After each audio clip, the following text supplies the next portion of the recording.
So welcome back to the sawmill, friend. I'm down here. I'm just checking out the sweep in this log. There's a small sweep on the bottom side right here, but I don't think I'm going to fool with it. It's not enough to really change my strategy here. This is tulip poplar. I loaded this up here on the sawmill last night before I got done for the day, and my goodness, friends, this is a good sized log actually. I forgot I even had this log, to be honest with you. I got this about a year ago, and I should have had this on the sawmill way before now, because friends, tulip poplar does not like lying on the ground for a long period of time because it will rot on you really fast. But I think we're going to be okay based on the size of this log. If this was a smaller, like 12-inch poplar, it'd be gone. It'd be rotted away, be nothing left. This is the first cut out of the tree. This came from a residential area. I got it from a tree service.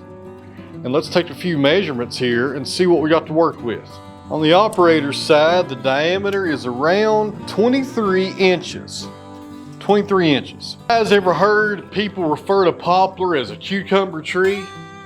Around here, a lot of the old timers call it that.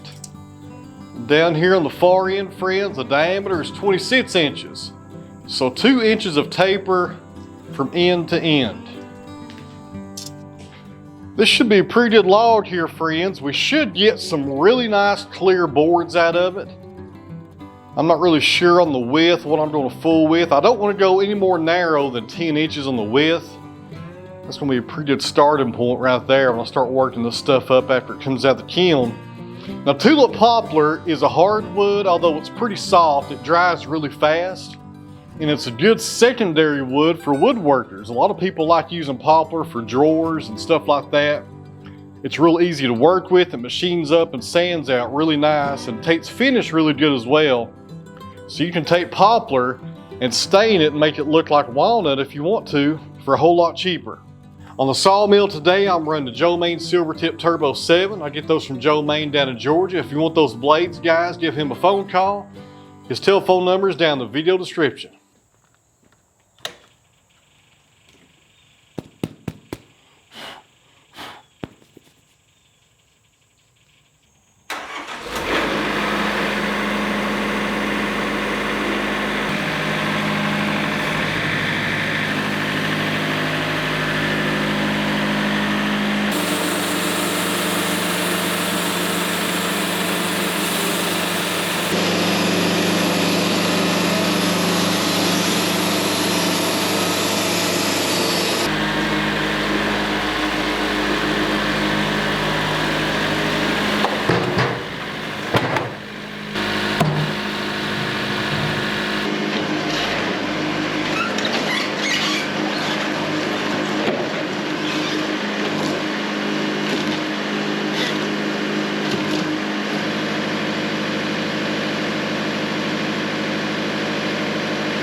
friends, had to take a little quick coffee break right there.